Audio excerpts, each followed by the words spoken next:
right, I'm here with Shadow Representative Nate Fleming, and he's from the District of Columbia. I just wanted to say thank you for having us. No, thank you for having me. I wanted to start by having you explain to our viewers, what exactly does a Shadow Representative do? Okay, well, that's a pretty good question. There are no other shadow representatives in the United States besides myself, so certainly most people don't know what the position does. I'm an elected lobbyist or advocate to the United States Congress on the issue of DC's lack of voting congressional representation. So my job is to advocate and make the case for DC to members of Congress and their staffs. And also, my role is to be a leader out in the community, getting more people educated and more people organized on DC's lack of congressional representation. Okay. So what ways have you done that? Well, certainly. Well, one of the first things that we did, I've been in office for about 3 months now. One of the first things that we did was to hire college students, fellows at campuses throughout the city to put them to work on the issue. My main goal for this term is to do 2 things. One, establish a long-term strategy for achieving equal rights for DC, but also to get young people, both in the district and across the country, more engaged and active on the issue of DC's lack of congressional representation. Talking about the young people in the DC community, how well received has this been? This initiative? I mean, has this been growing? Quickly during your time here, 3 months? Well, certainly. I think part of the growth must be attributed to some of the young people that we have here at American University that have taken leadership. So 2 of the leading fellows in my office, Joshua Matfis and Matthew Lynn, are students here at American University, and they've been absolutely wonderful at both being productive, but also getting more young people, both here at American, but throughout the city, engaged and active. So I feel like we have a lot of positive momentum as it relates to getting young people involved. So it's up to us to take the next steps to make sure that this delivers real results for the people of Washington, D.C.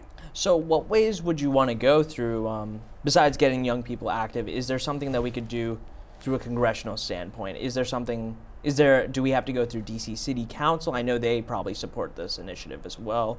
Do you have to go to Eleanor Holmes for this, or? Okay, that's a good question. Yeah. So for DC to gain congressional representation, either 2 things must happen. One, an amendment to the Constitution that allows DC to have the representation that a state may have, or 2, DC becomes the 51st state. There's a bill in Congress right now making DC the 51st state. It's called H.R. 292. And our goal in this Congress is to get as many members of Congress to co-sponsor this legislation as possible. So once we get a good number of co-sponsors, much more likely that the bill is going to move through Congress. Because as you know, only 2% of the bills that are introduced in Congress ever get passed by Congress. So we're trying to make DC statehood part of that 2%. Well, speaking of Congress, I mean, back in 2012, Republicans included opposing DC statehood in their party platform, but they supported Puerto Rico into requesting statehood. Even the DC GOP, they sent a request to the National Party requesting to add that in the platform, saying that, hey, we want statehood. Now, could that be because of the overall huge Democratic majority in the area? Is this purely just party politics? Well, without question, there's a partisan element to it. Given that the balance of power as it relates to Congress between the Democrats and Republicans is so close right now, so a few members on each side will shift the balance of power. It's very important to Republicans for DC not to become a state, and that we'll most likely elect Democratic members to Congress, and that's something that the Republican Party certainly doesn't want to occur. So the Republican Party, even though they stand for federalism, they stand for states' rights, when it comes to this particular issue, they're certainly not on the side of the District of Columbia becoming a state and having the same rights as the citizens of the other 50 states. So in that case, how do you fight that kind of ideology? Well, I don't think it's that simple. I think what we have to do is be more realistic about it. We've been fighting for these rights for over 200 years now. And certainly in the recent history of this movement, the Republican Party has not been a friend of DC. So we're not likely to be successful unless the Congress is Democratic and there's a Democratic president to sign the statehood bill. So now with the Republicans in power and the Democrats out of power, our goal is to start building the support within the Democratic Party, so once the Democrats have the power again, the hard work of building that support will already have been done, and we can move forward with stronger momentum to get this bill passed. Gotcha. So, I mean, I understand this position isn't paid. So throughout your life, I'm sure you've had opportunities where you could make a salary, if anything. I think Goldman and then also BlackRock, they were knocking on your doors at one point. So what is it about this position and this issue that makes you so passionate? Well, I'm a native Washingtonian. I grew up in this city, and I grew up in some of the more challenged areas of the city, Southeast Washington, D.C. And there was always an internal paradox of how I could look at some of these majestic monuments, and I live in the same city that the President of the United States lives in, but the social conditions that I grew up around and the social conditions that my peers grew up in were not reflective of the greatness of this particular city. And I saw that one of the disconnects between the life experience of people in challenged areas of the city is the fact that we don't have political empowerment. We don't have a political voice. And it's easier for a government to take advantage of a population that doesn't have a voice in Congress.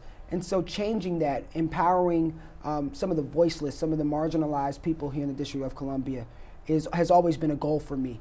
Also, most people that have amazing educational opportunities, they tend not to lead careers that reflect their values. They tend to work at corporate law firms or in the private sector, not necessarily using their talents to advance their interests or advance the communities that they care about. And I just didn't want to be one of those people. I feel that as a young person, I can take risks now. I have a law degree. I've gone to great schools. So if I fall on my face now, I can always pick it back up. I have something to fall back on. But if I would have chose to go down the private sector path, it's probably unlikely that I would have left that path to pursue something like what I'm doing today. Gotcha. I want to stick to the Southeast DC part, Ward 8 district. I know it's one of the highest unemployment rates in the nation. Yes. And I want to ask, how has that played a role in your goal to seek statehood, and how can statehood help that area of DC besides voting rights? Could we look at federal funding, or, I mean, I know that Congress also manages the DC budget to a certain extent. Could that really help out the Ward 8 district? Well, yes, it can help out citizens in the more distressed areas of the city, but it can help out citizens all throughout the city. Because as you stated correctly, the federal government, the Congress, controls the budget of the District of Columbia.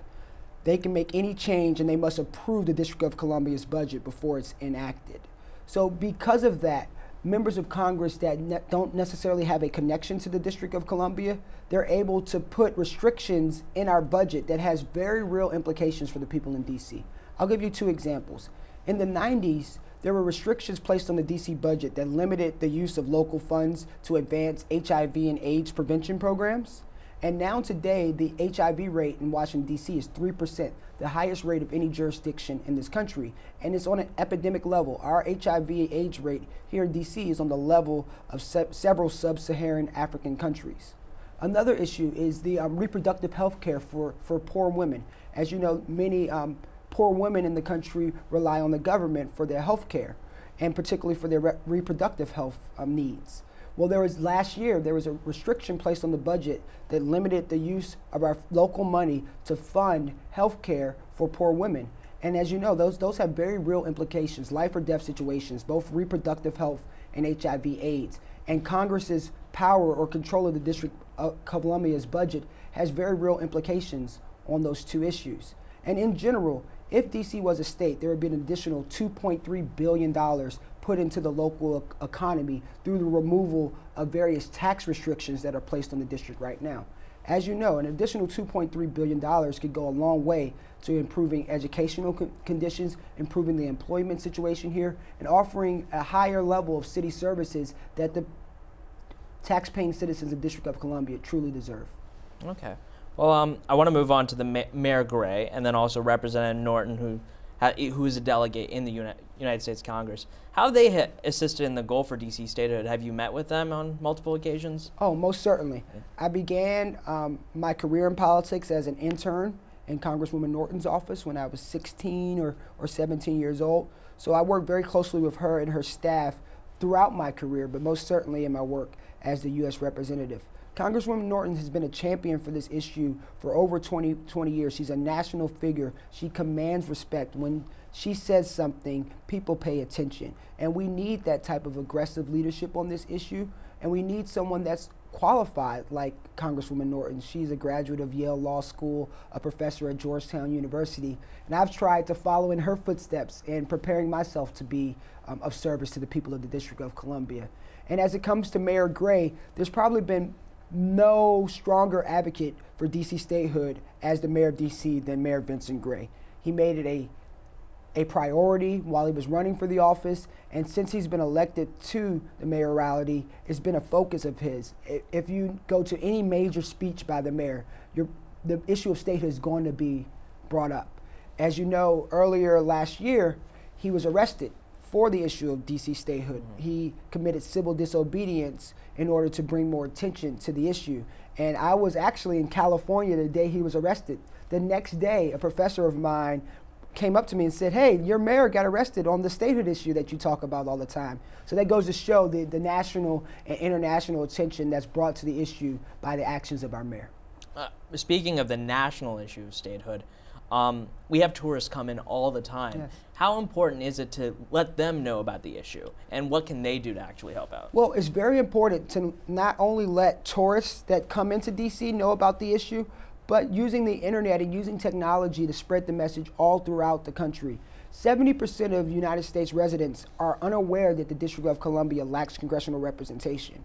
But when people are aware that DC lacks this representation, 70% of Americans agree that something should be changed. So what we must do is educate and get citizens of the 50 states involved on this issue. When I worked for Congresswoman Norton, one of my main tasks was to create something called DC Freedom Summer. So when visitors came on the mall, we would have organizers there to get their information, to get them to sign petitions, to pass out information so they left the district more educated and equipped to be of service and asset in our fight for equal rights. Now, are there other strategies you could go about doing this? I mean, now that you have colleges on your side to a certain extent, you can definitely do that over the summer at a more higher level.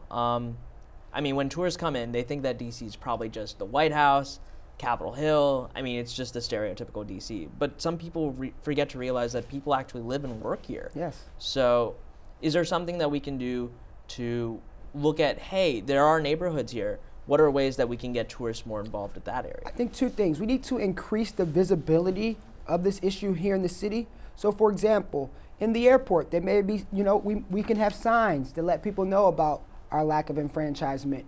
On the metro rail, on buses, much more increased visibility on the issue in the city, but also what we can do to get people involved that don't necessarily spend a lot of time in DC is to get people in DC more excited about it. You shouldn't be able to enter this city without hearing some type of reference to our lack of rights. So once we get more Washingtonians fired up and engaged on the issue, I think it will have a direct impact on those visitors to the District of Columbia. Definitely, definitely.